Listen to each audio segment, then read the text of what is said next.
Alrighty then. Well, thank you very much for joining us this morning. And I just wanted to share some ideas this morning. It's kind of a two-sided coin, if you will.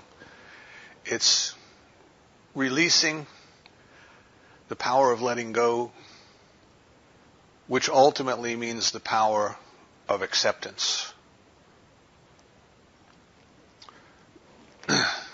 There is that part of us. It's amazing when you think about human consciousness and the human mind. It is as if we are separate or separated beings, that there are parts of us that don't communicate with other parts of us, that there are parts of us that can fool us. And it's most fascinating when you look into psychology and they talk about how we as human beings, we do things and then we try to rationalize or justify our actions so that we can convince ourselves that what we did was in fact okay, when part of us knows that in fact it was not okay. And you have to step back from that and you have to say, well, if we truly knew it was okay, there would be no need to rationalize or justify or explain anything, right? Because it would have been okay. So we must know that it wasn't okay, or we wouldn't have the need to rationalize and justify. Yet we do the rationalization and the justification, and somehow we can convince ourselves that it was something other than it was. It was something different than it was. It's like we can take something valuable and we can go hide it in our closet in the bedroom, and then we can start telling ourselves that we misplaced it in the garage. And after a while, the theory is that we believe that we misplaced it in the garage. But how can that be? Stop and think about it. How can it be? Who put it in the closet in the first place? It was us. So we have this belief, you read the psychology textbooks, you study the theologies and the religions of the world, and we have this belief that somehow we are separated from ourselves. From our own selves, we are not one. There's like in the cartoon, you have the good angel and the bad angel, and they're arguing with each other, and it's like we have that inside our head. It's like there's more than one person in there. And they're having these arguments and they're trying to do these things. And yet if you look at our experience, we have thoughts. And then they go somewhere. We lose them, And we try to remember. We try to say, well, gee, what was that thing we were talking about the other day? What was that thing I saw on television? What was that thing I read, Where did it go? Where did the thought go? And then all of a sudden it comes back to us. Boom, we have a memory and it comes back to us. And it's as if there's a part of us that just separates itself from our conscious awareness. There's a part of us that's there and that it exists and it knows. And yet the part of us that we recognize as our conscious self can't access that information. So there's this idea of separateness. There's this idea of apartness. There's this idea of difference, if you will, that so permeates the human consciousness that it even applies to us ourselves. The id, the ego, the different parts of the way consciousness operates. And yet, in reality, they must all be some part of the same whole. They must all be some part, if you want to make it personal, they must be some part of us. Our conscious mind, our subconscious mind, they must be some part of us. But we act as if we are divided against ourselves. Our spiritual growth, the evolution of our soul, is to kind of reacquaint ourselves with the whole self, to become aware of all that we are, to accept all that we are, to experience all that we are. And ultimately, to let the ego drop and to experience that which just simply is, without labeling it ours or yours or someone else's, but to just be. To just be at home with the beloved, as Ernest Holmes would say, to just be in the presence, to be still and to know, without a sense of self, without a sense of other, without a sense of separation. So we want to talk a little bit today about these messages that we get from the different world religions and the different philosophies. You know, if we study them all and we study them long enough, you'll see the similarities. They're all telling us some very simple truths, some very basic truths. Each is saying in its own way, in its own terms, in a manner that is appropriate for the time and place at which the theology or the philosophy arose. Joseph Campbell says it's as if we have these essential principles, these fundamental truths that permeate human consciousness all over the world. And they start to emerge in the culture, and they costume themselves in the particular ideas and color of the particular culture. So if you go to the Plains Indians, you will find mythology in the Plains Indians about where corn came from. There was a young man who mysteriously appeared one day in the tribe, and he got another young man to wrestle him, and they became good friends, and they used to wrestle. And one day the stranger said, "You must kill me, and you must cut my head off and plant it in the ground." And the young man said, I don't want to do that. That's, why would I do that? And he says, "You have to trust me. You have to do what I'm telling you to do." So the boy does, and of course where the head was planted, corn starts to grow. And the mythology is that the origin of the corn plant, the very food that the people needed to live, that it was a gift from the gods. And if you go to the South Sea Islands, you find a very, very similar mythology about a young lady who was swimming in the lagoon, and this big eel swims past her, and suddenly the eel turns into a handsome young man. And they become lovers, and he says to her one day, "You must kill me, and you must plant my head in the ground." And she says, "I don't want to do that. I love you." And he says, "You must trust me. You must do this." And she does, and out of that very spot is where the first coconut tree grows. Again, the very food, the sustenance that the people required to live is a gift from the gods. The same essential story told in two different times, in two different places that were not connected. There was no commerce between the South Sea Islands and the Plain Indians that we know of. And yet these mythologies arose kind of as a way of expressing the truth, expressing something that did not originate in the human mind, if you will, but was revealed to the human mind. And the religions of the world, the mythologies of the world, are trying to reveal to us some very simple truths about our true nature, about who and what we are, about what the divine is and what our relationship in the divine and with the divine is. And one of these messages that we get over and over and over again is to let go. Just let go. In the Tao, it's talked about doing, non-doing. He who practices perfect inaction, or he who practices perfect doing of non-doing, can accomplish anything. In Christianity, we're told, "Judge not, and you shall not be judged." Well, what is judgment but holding on, right? It's holding on to an opinion or a belief or some value that we assign to another individual. We're told to love our enemies and to forgive. And what is forgiveness but letting go? Letting go of something that happened in the past, something that we're holding resentment for. We're told not to fear. And what is fear but holding on to worry about the future? What is the future going to be? Where are we going to go? What is it going to be like when we get there? Will we have enough to eat? What will life be like? We don't know, so we must fear it. So we have all of these different things that we hold on to. And it takes a lot of energy to hold on to them. It takes a lot of energy to keep them in place.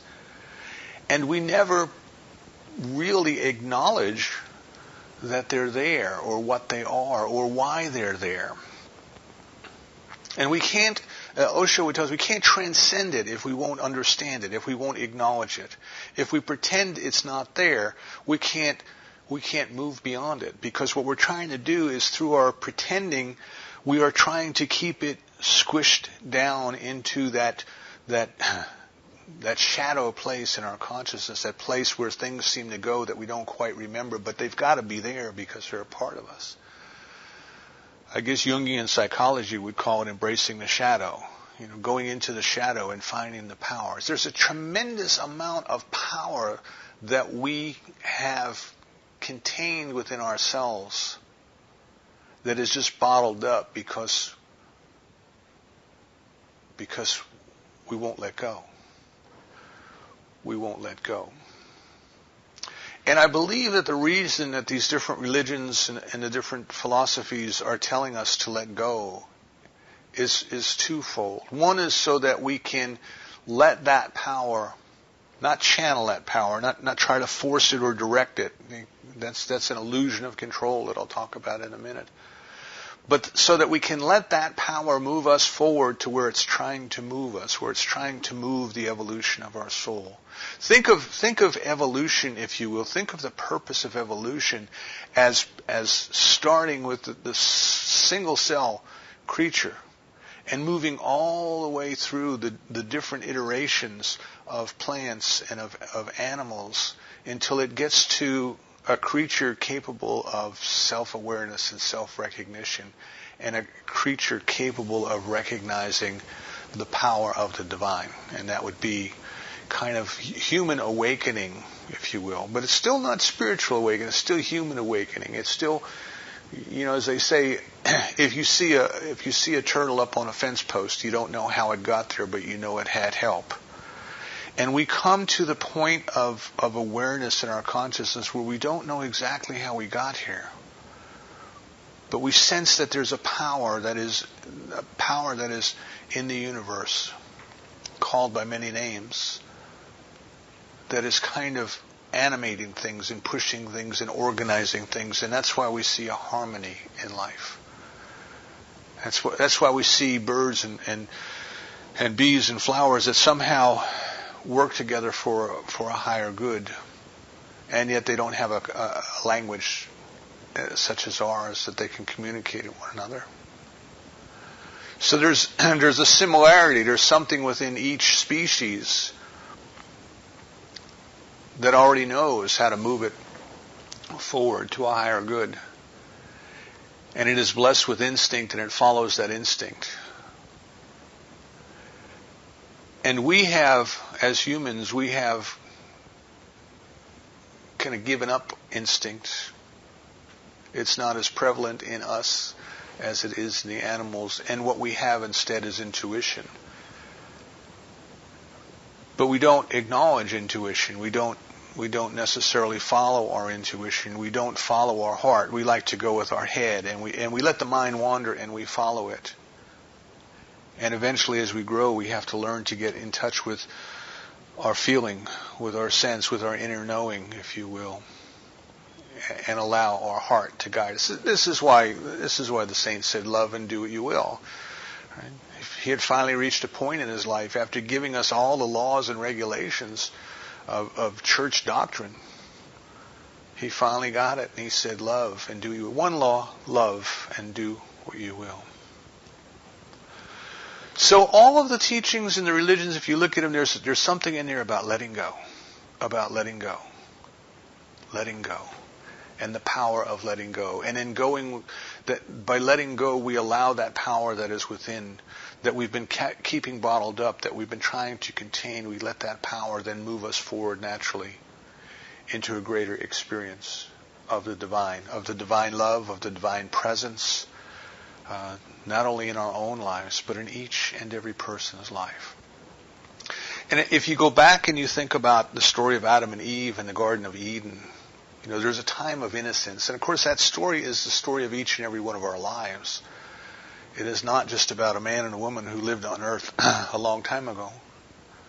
But it is the story of each and every one of our lives. When they first come into conscious awareness, they're very innocent. Well, a baby is very innocent when a baby comes into the world, And they reached a point in their life where they ate from the tree of knowledge. Not just any knowledge, but the knowledge of good and the knowledge of evil. And when they did that, they had to leave the garden. They couldn't remain in the state of innocence anymore. Remember, they were given dominion and they started to name things. And the instant we start to name things, we are judging, we are assigning value, we are separating, we are dividing. And the innocence exists in the state of unity, in the state of oneness. They walked hand in hand with the Lord in the cool of the evening. They were one with the very divine. They were one with the plants. They were one with the animals. There was this synergy and this harmony, as the mythology would tell us. But once they started to judge as good or evil, they had knowledge of good and evil. Once they started to name, they had to leave the garden. And we can see in a small child, if you're with a baby, that sometimes they get angry. The anger is there. It's just there. They get angry for God only knows what. They don't get their toy, or they don't get their cracker, or their mommy leaves them something. But for some reason, the little one is angry. And you can see it. You can see in their face that they're just angry. And they're completely angry. Every bit of them is angry. Not just one part, but everything. Their little toes all the way to their hands. Every part of that baby is engaged in the experience of anger. They don't deny it. They don't hide it. They don't condemn it. They don't judge it. They just experience the anger. But a few minutes later, it's completely gone. Completely gone. They've moved on. They've gone on to another toy or another cracker, or mommy's come back in the room, and they're just completely okay. They're not holding on to anything. It's gone. It's over. It's done with. Excuse me. The anger arose. The anger subsided. It came and it went and it's gone. Now you take an adult, you take us, when something happens to us, well, by God, somebody does something to us that they shouldn't do. A teller shortchanged us $10 at the grocery store, or somebody cuts us off on the way to work, or somebody at work, started a rumor to make us look bad. And by God, we hold on to that forever, We start to gather support. We go in the break room and we'll tell everybody, what that so-and-so is saying about me, and it's not true. And we get on the phone and we call all of our friends and family and say, boy, oh boy, oh boy, I am so upset. And we hold on to it, see. We won't let it go.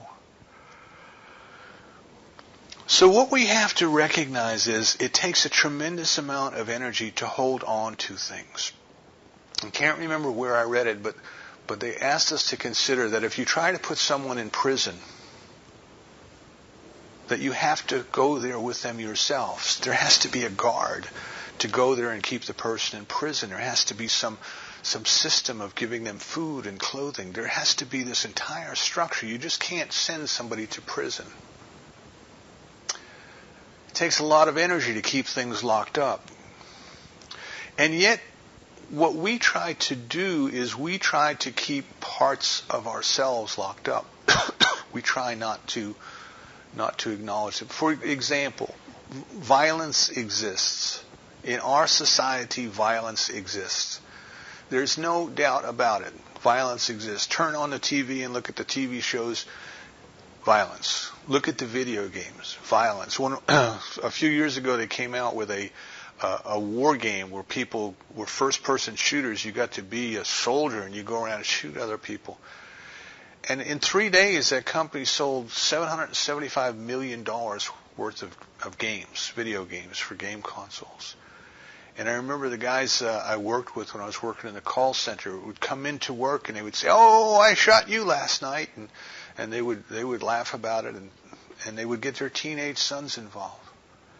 And there's this violence, and it's there, and yet we don't acknowledge it. We don't acknowledge that it's there, and we don't acknowledge that it's violence. What we try to do is we try to pretend that we are only violent when we need to be. See?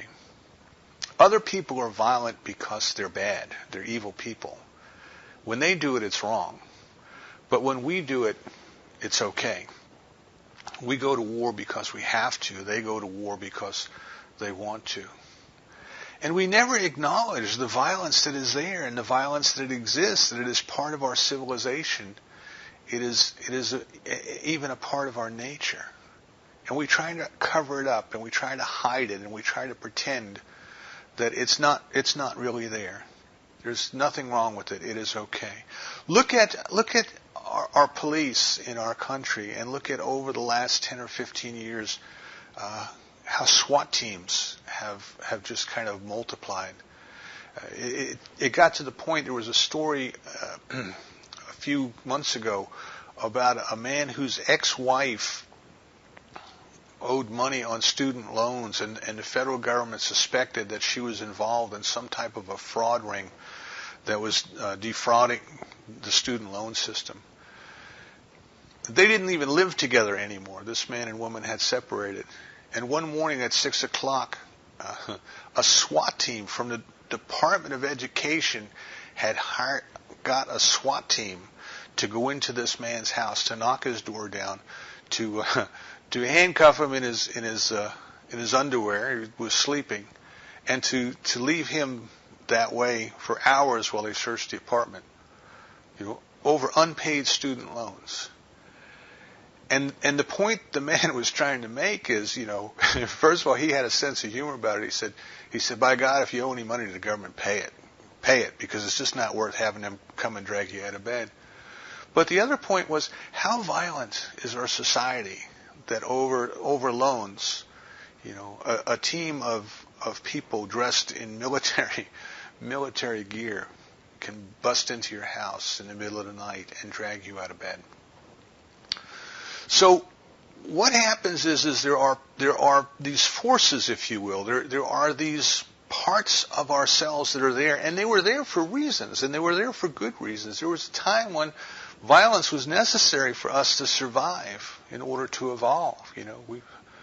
We lived in some pretty harsh environments, and we needed to be able to cope with the animals and things there that were dangerous to us.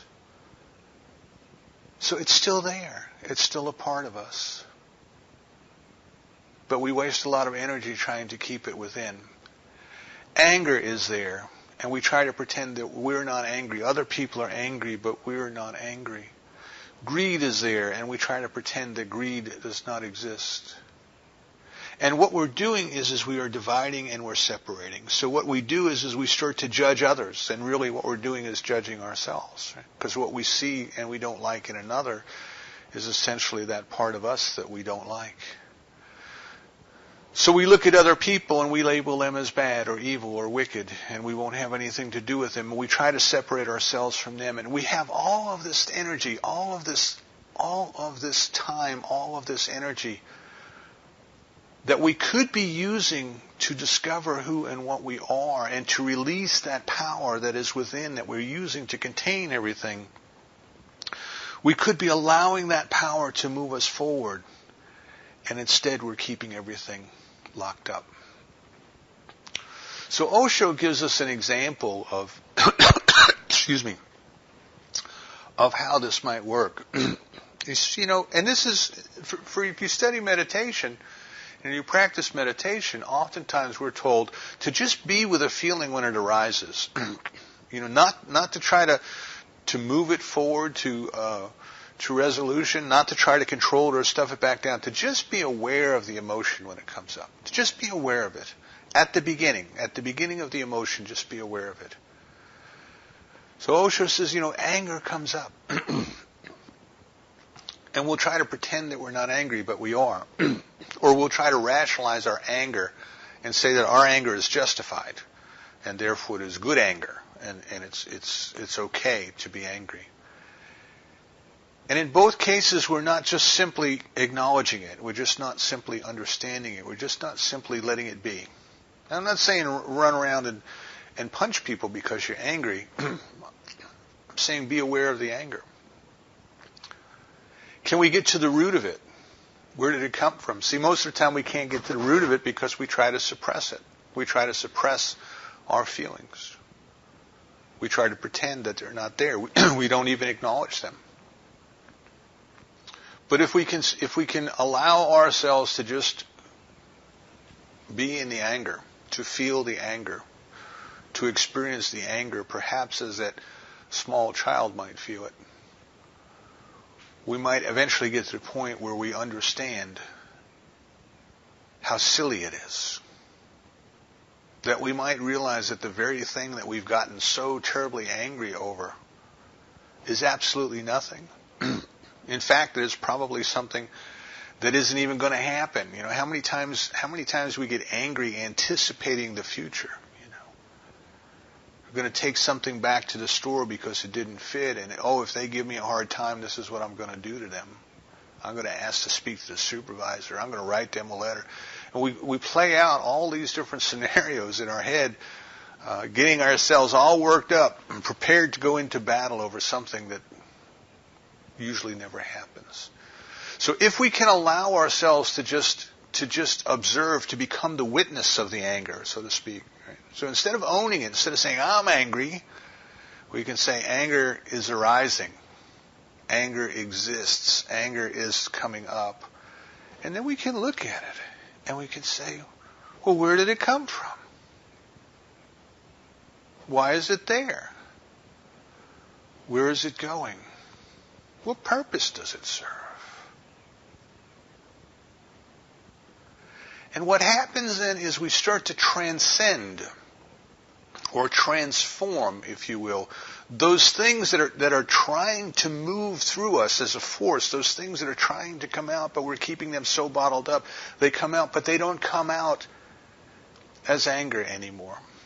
They don't come out as hate anymore or as greed anymore. They start to be transformed, if you will, into love.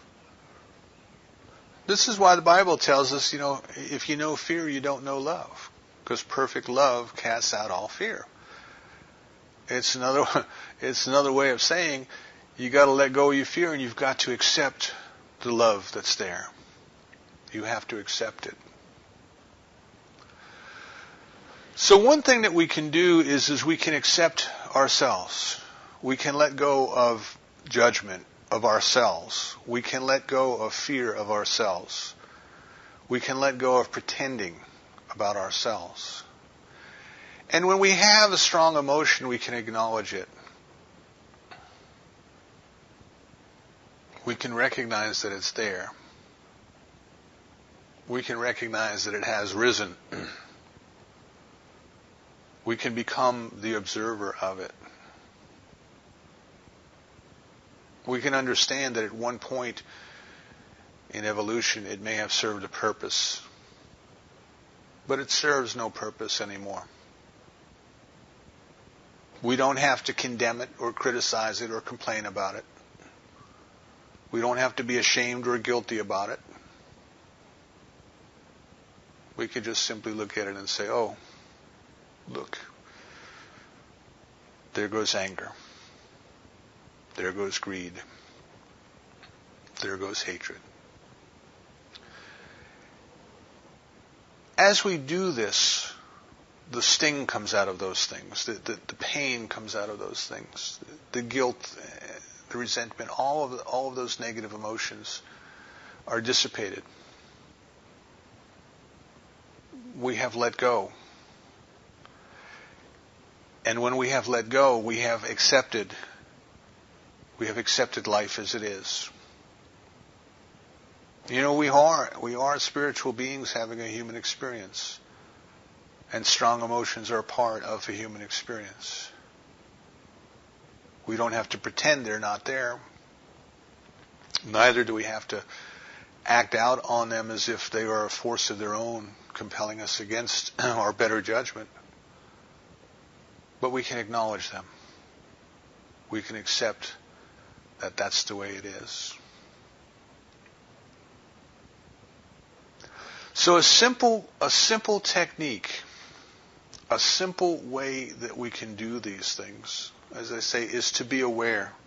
We have to be aware. We have to become observers of our own consciousness as it moves. And when something starts to come up for us, all we have to do is ask ourselves, what would that look like without judgment? I say to myself, now tell me that again, this time without the judgment. And I think what we find is that it is the naming, it is the judging, it is the separation, it is the dividing. It is calling this good and that bad, or this good and that evil, that kind of sets us up into the mode where we've got to take something and put it into a box and pretend that it doesn't exist, where it can never get better, where its power can never be released. Let me go back to prisons for just a moment. I believe that the United States at this time leads the world in the per capita incarcerations. We have a greater percentage of our people in jail than other countries. And we have this mindset that kind of epitomizes what I'm talking about. We have this mindset that says, let's take the people who do bad things and let's put them in jail, let's lock them away, and let's throw away the key, and let's just forget about them. Let's just pretend that they're not there, you know. Let's not even give them TV sets or basketballs or anything like that, but let them live out the rest of their lives caged in a small cell like an animal. And we pay a tremendous amount of money to do that, to keep these people locked up. But there's no healing that comes from that. All of that power is locked away, and we are terrified of it. What happens if all of that power gets released all at once? You know, what would happen if suddenly all the prisons in the country, if the doors opened and all the people who have been kept caged in this way for years are let loose? And of course, this is the stuff that violent movies are made of. But yet, in the midst of all that, if you look at what the Mennonite Church is doing, Quakers, they started a prison reform movement. They've been influential in this since almost the beginning of time. But there's a program that was formed, I became aware of it maybe 30 years ago, and it's called VORP, V-O-R-P, Victim Offender Reconciliation Program. And what the people who founded the program said was, you know, there's a tremendous amount of pain and suffering and energy locked up in both offenders and in victims. That people who have been hurt by crime are still carrying that around with them. They're still carrying around that fear. They're still carrying around that resentment. They're still trying to figure out, why me? You know, of all the people walking down the street that day, why was I the one that had to be robbed? Why was I the one that had to be beat up? And the offenders as well are carrying around a tremendous amount of guilt, of shame, of pain, of hostility, of all of these things that were involved in whatever they did. And they have no way of moving beyond that. They're locked up. And all society wants us to just pretend they're not there. And what the Mennonites did was they went out and they started this victim offender reconciliation program. And of course it was all voluntary. Nobody was forced to do it. So the victims were volunteers and the offenders were volunteers. And what they did was they took people, not for example the person who attacked me, but if somebody was a victim of a violent crime and somebody was an offender who committed a similar type of crime, not attack that particular person, but a similar crime. And they got them together in small cell groups, like 10 or 15 people, facilitated by a psychologist, a trained psychologist. And they just started by allowing people to acknowledge what was going on inside of them. Not to condemn, not to criticize, not to tell one another off, not to blame each other, all of those kind of things that we might expect. But just to sit there and say, here's how I felt while that was going on. Here's how I feel now after it's going on. This is what that impact of that event had on my life. And the offenders could then explain their feelings and what was going on in their lives at the time, before and during and after. And it gave each side of the issue, a tremendous release, because they were able to take the things that they had been keeping bottled up inside of them, that there was no way to let out, because it was just, for one side it was, all right, well, it happened, you're just going to have to go on and live your life as if it never happened. And then the other one is, well, it happened, you're going to live your life in a self because it happened. And there was never a way for them to, either side, to come to express, just to release, just to get out what was going on, to acknowledge it. And this program allowed that to happen. And at the end of the program, at the end of the sessions, whatever they were, the offenders were given an opportunity to write a letter to their victims, apologizing for what they had done, asking forgiveness for what they had done, understanding the consequences of their actions, because they had sat in a room with victims and now understood what victims were going through. And of course it was entirely voluntarily, whether the persons who were victims ever opened or read the letters that were given to them. That was up to them. But I remember when I was studying about that, I thought, what a unique approach. Instead of just taking these things that happened and pushing them down and pretending that they didn't, if you will. It's over and it's done with. These people are in jail and everybody else just has to figure out how to go on with their lives. It gave a release. It acknowledged the emotions that were stuffed down. It acknowledged the feelings that were stuffed down. And it allowed people then to move forward with their lives. That's not to say that the prisoners were set free. They still had to live out their lives and carry out their sentence. But perhaps they had been freed then to allow whatever forces, whatever emotions were in them, to move them forward to a deeper level of spiritual growth while they were there. To understand themselves as human beings who had done something that was terrible, but that they can move forward beyond that they can discover more about the nature of themselves and their love of God.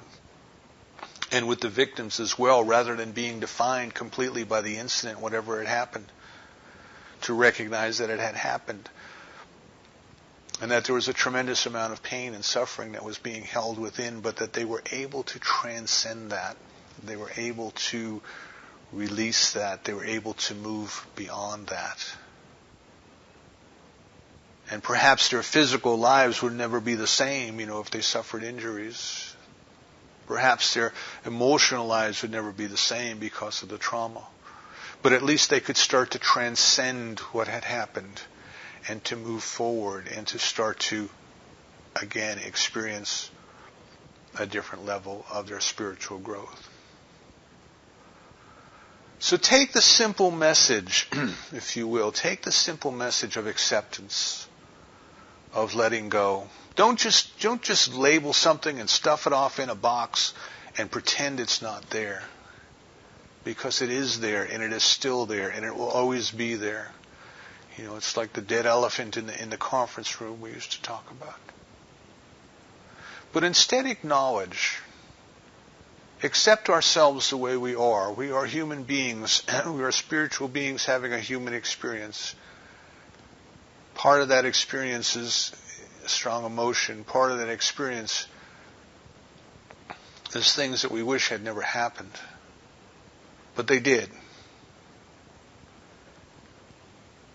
And if we could acknowledge the feelings that we have, if we could acknowledge the things that we have kept locked away, that we have tried to control, which, by the way, control is an illusion.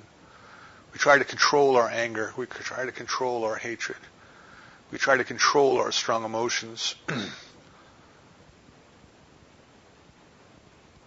Instead of trying to control them, perhaps we should try to understand them. And if we can get to the root of them and understand where they come from, which is fear, which is a belief in lack, which is a belief in separation, if we can get down to the root of that, we can dissolve them. We can transform them. We can transcend them. And we can take all of that power and that energy that we have been using to pretend that we were in control, to kind of force these things down out of sight. We can allow that energy to propel us forward in the next stage of our spiritual evolution, our experience of the oneness of God. There's an old saying, a house divided against itself cannot stand. We, when we are divided against our own selves, cannot stand. There comes a point where we must release and we must let go. We must throw off the things that we have allowed to hold us back on our spiritual path. We must accept completely the presence of the divine within. Religions of the world, all times and all places, have been pointing us to a practice that will allow that to happen. And that is let go. Accept, acknowledge, understand, and transcend. So once again, the next time something comes up, next time you find yourself getting engaged in fear or in anger or resentment, just ask yourself, play that for me one more time, this time without the judgment. And I think you will find it very freeing.